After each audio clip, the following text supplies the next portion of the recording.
No verbete do DAC, o senhor poderia explicar melhor o item autopensenologia, página 51. Os pensênios são instrumentos palpáveis e concretos da consciência pela formação de morfopensênios e holopensênios que influem na própria realidade extraconsciencial? É isso aí. Você está pensando certo. É justamente isso. Aqui eu digo o seguinte: autopensênio é poder, pensenizar é viver. A autopensenização é o poder pessoal mais inalienável. Ninguém tira de você. Não existe corda para amarrar pensênios. Portanto, você pode pensar à vontade. Não queira fazer os seus pensênios meras fantasias. Os pensênios são instrumentos palpáveis e concretos da consciência. As fantasias são reflexos, sombras e imaginações. Os pensênios constroem. Pensa bem, então. A gente tem que começar a pensar mais sobre pensênio. Pensenizar mais sobre os pensênios. No verbete do DAC, autopensenologia, página 51, poderia comentar esse item? Olha, eu já comentei, o problema nosso é o seguinte, é dar valor para a autopensenidade. É isso que nós queremos chamar a atenção. Porque os pensênios é você funcionando a vida inteira. Pensênio é você, a sua vida. É a sua eternidade está baseada no pensênio. Então, enquanto você está pensenizando, você vai viver, e parece que isso é eterno. Ainda na fatologia, página 9, final da 22ª linha. O que é ou o que foi a educação bancária, instrumento de dominação cultural, segundo Paulo Freire? Sim. Paulo Freire, né, um excelente e renomado pedagogo. O que ele traz com a questão da educação bancária? Ele faz analogia a quando nós vamos a um banco depositar algum tipo de moeda. A analogia que ele faz é em relação ao professor. Existe um tipo de professor, então, relativo a um sistema educacional, que chega em sala de aula e ele começa a depositar o que ele sabe numa conta. Nessa conta seria o aluno, né? Então, existe uma transmissão, um depósito de conhecimento de um indivíduo em relação a outro extremamente passivo. O aluno está ali sentado em sala de aula só recebendo. Então, por isso que ele fala na educação bancária, é um depósito. E por que é dominação cultural, no ponto de vista dele? Porque não existe o debate, não existe a criticidade, até a todos os conteúdos que são dados em sala de aula. Então, Paulo Freire sempre teve essa ideia e sempre falou no processo da construção coletiva para a mudança do mundo. E essa construção coletiva, ela inicia no banco escolar. Então, na sala de aula, nós... na verdade, ele dizia o seguinte: o professor tem que influenciar o aluno para que ele jamais seja influenciável. Parece um paradoxo. Mas o que ele quis dizer é que o professor deveria estimular o aluno a saber pensar, raciocinar, ter espírito crítico. Agora, nós falamos isso de uma maneira mais sintética, em cima do lance. Descrenciologia. Descrenciologia, duvide de tudo, né? Tem as suas próprias experiências. Mas Paulo Freire não chegou até a conscienciologia. Ele era muito da esquerda, muito... ele era muito politizado. Não tinha muito universalismo, não. Professor Valdo, quem é da esquerda ou já foi da esquerda também pode chegar na conscienciologia, né? A gente confia em você. Isso mesmo, Tânia. Nós confiamos em você. Outra coisa, tem o busto do Paulo Freire lá embaixo. Tem o busto do Paulo Freire, sim. Mas ele tinha umas bobagens grandes também. Tinha, mas ele deixou um legado muito bom. Bem grandinhas. Também quero dizer que já fui da esquerda, mas só que eu cortei, eu e a Tânia também cortamos os vínculos. Agora, nós cortamos os vínculos.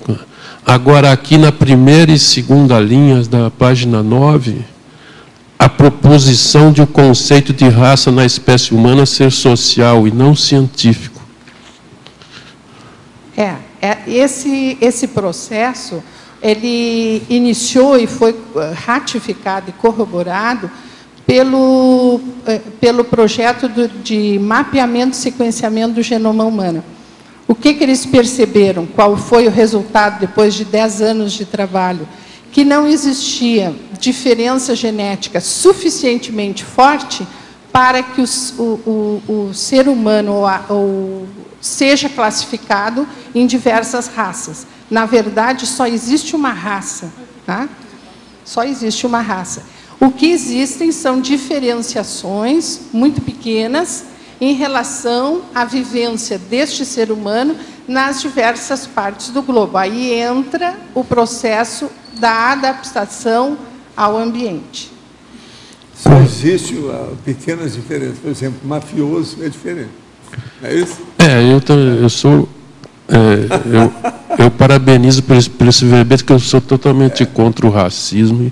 Uma loucura, né? Mas aqui depois na 11ª e 12ª da página 9, a pseudo-justificativa do discurso da missão civilizatória na dominação e massacre dos povos indígenas. Isso aí também é uma coisa louca, né?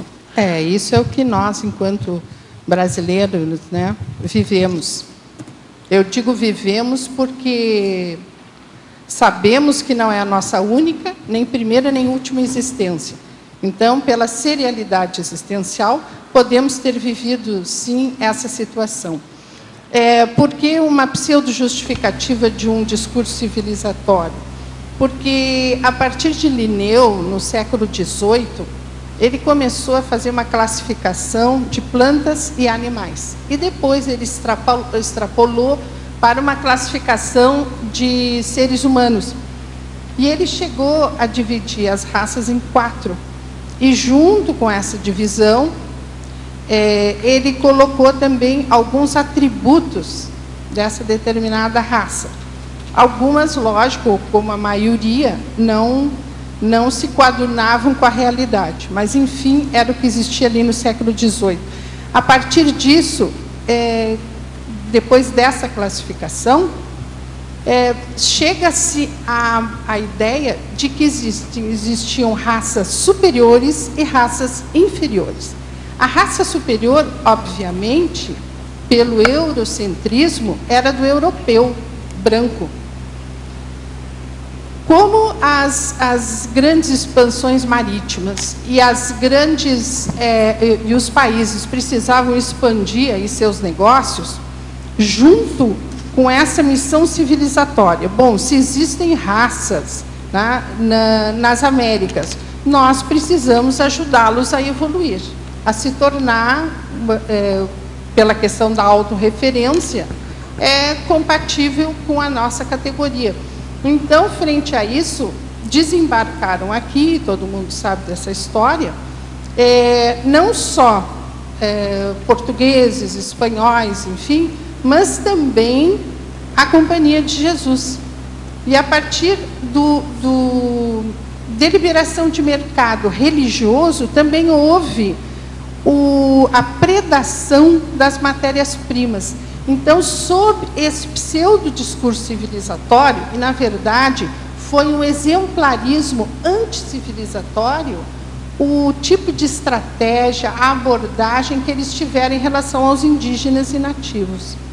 Então, ao mesmo tempo que isso é uma inverdade, né, uma justificativa falaciosa, eles também fizeram um desserviço a eles próprios e aos, naquela época, milhões de indígenas existentes nas Américas. Então, sabe-se que aí a ficha evolutiva pessoal e a ficha evolutiva das nações, né, teve ali um vermelhinho. Não foi a melhor, não foram as melhores atitudes, né? Mas pelo menos o que diz aqui dá a entender que a igreja esteve metida nisso, né? Sim, a Companhia de Jesus, os jesuítas, fizeram aí várias reduções. No Rio Grande do Sul nós temos uma cidade chamada, no interior, São Miguel das Missões. Tem muitas cidades que têm o nome Missões do lado. Eles vieram com o intuito de civilizar Argentina, o índio. Paraguai, a Argentina, tudo Paraguai, toda essa região México. aí cisplatina, ela teve essas reduções. Sob um ponto de vista, existem livros de história que dizem que o jesuíta, sob certo aspecto, ele ajudou o indígena no sentido de protegê-lo dos colonizadores, porque as estratégias que eles usavam eram de tortura, de sacrifício, de escravidão. Eles carregavam as pessoas com o negócio no pescoço. Tinha 6 de um lado, 6 do outro, tudo assim, tinha que andar assim. Exatamente. E outra coisa, o cara precisava de mais gente para plantar as coisas, ele entrava no sertão e pegava os índios e trazia, tudo escravizado. Exatamente. A escravização hoje tem foi até inúmero. filme mostrando isso com muito realismo. Sim, o 1492, né?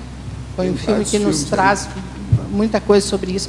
Agora, o que eu penso nesse ponto de vista é o seguinte, porque nós somos este ser humano aí que viveu essas várias fases de vida, né? Seja como colonizado, seja como colonizador. E o que eu fico pensando é no paradigma pessoal que ainda hoje, século XXI, nós trazemos ou de uma maneira inconsciente ou um percentual de inconsciência em relação a isso. Quer dizer, olhar para esse passado, para essa história, também nos faz lembrar o ser humano que fomos um dia, né? Seja de que lado estivéssemos da situação. Mas esse é um processo que, com certeza, nós vivenciamos.